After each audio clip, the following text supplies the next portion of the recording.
One Sonos Roam or two Sonos Roams compete with one Sonos Move? Let's dive into it on the next Mix of Tech. Hey guys, welcome to Mix of Tech, where I review technology for the consumer prosumer, and I give my take on the things I see. I'm really excited to do a review on these two products I have personally owned for the last couple of weeks, and I've been putting up these two speakers against each other to give you this review. Now I understand this may not be a fair comparison because we're looking at a much larger, higher cost speaker in comparison to the Move versus a more portable like Sonos Roam. To start off on the Sonos Move, this is $399 currently, and it weighs 6.6 pounds, so this is not light.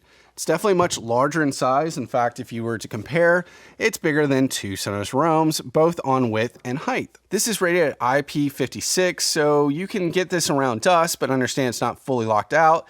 And you can splash some water on it, but you do want to be careful. It's not like what you're going to get in IP67 with the Sonos Roam. This comes with a charging stand that you can just let it sit on the counter and be able to charge and listen to it as you would throughout your day. It also comes with USB-C, so if you want to use a USB-C cable, you can also charge it. The battery is claimed to last 11 hours based upon a recent software update, and in my review, I can say that I get close to that, but I do keep it on the stand quite often, and so it's hard to really kind of give a full test on multiple charge cycles, but I'll say 11 hours is pretty close to what I've seen. This is AirPlay 2, which is great for a multi-room setup in your Apple ecosystem. This has both Wi-Fi, but it is using 802.11n, which is an older standard, and Bluetooth capability, so if you're not on your network, you can switch this to Bluetooth. This has two Class D amplifiers and one downward firing tweeter and one midwoofer. This has a far-field mic with beamforming so that you can use TruePlay to be able to tune this speaker to your location. You have the capability to mute this for privacy. This also has capacity touch controls, which is very similar to a Sonos One or other Sonos speakers. And this has been out since 2019. So let's talk to the Sonos Roam. This is one of the newer speakers to the market, coming out in March of 2021. This costs currently at $169, and if you want to get a pair, you can get them for $338, which is much less than what you can get for the Sonos Move. This is truly portable because it's lightweight, it's less than a pound. This is IP67 rated, so this can lock out dust and other debris.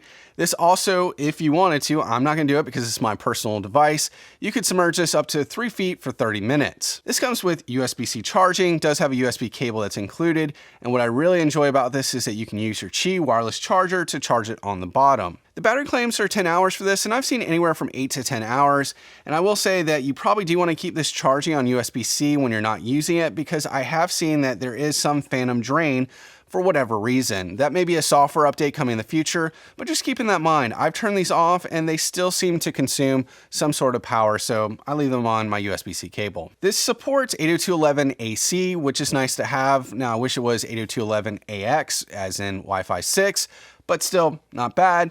This also has Bluetooth 5.0. This has two Class H amplifiers, one tweeter, and one midwoofer. This has a far-field mic for beamforming, and you can also mute the mic so that you can have privacy. You can also use your smart assistants between Google and Amazon. So how do they sound? Well, let's just be clear, the Move outnumbers, even with two Sonos Roams, the capabilities and the dynamic range that you're gonna get out of one Sonos Move. Now, it's unfair because look at the size of the speakers and the capacity of which you have with the amplifiers.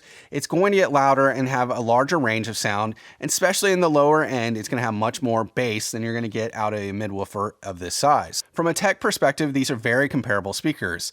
Even with this being an older speaker, you have a lot of similar technology capabilities. Really what's different outside of both offering Bluetooth and Wi-Fi is that you do have Bluetooth 5.0 and 802.11 AC capabilities on the Roam. They both can do AirPlay 2 and have smart assistant capabilities. And the bottom line is, if you're looking for sound quality and you really want to have a speaker that is able to go outside, maybe not be put into a bag, then the Sonos Move is the way to go. It just sounds better than even these two Roams put together. Now, if you're looking for just portability and a lower cost, the Sonos Roam is a good fit. For the speaker this size and the price that you're paying for, you're getting a lot out of it. So one of the things that I've found that's an added advantage with having these Sonos Roams is that I can actually leverage this in my setup outside to where I can use this for my bass, and then I can have a left and right channel for these Roams. And it's a great amount of sound outside. Now, I understand that's at a high cost and I could do some outdoor speakers, but to be able to put this inside and outside just as I want, it's pretty nice.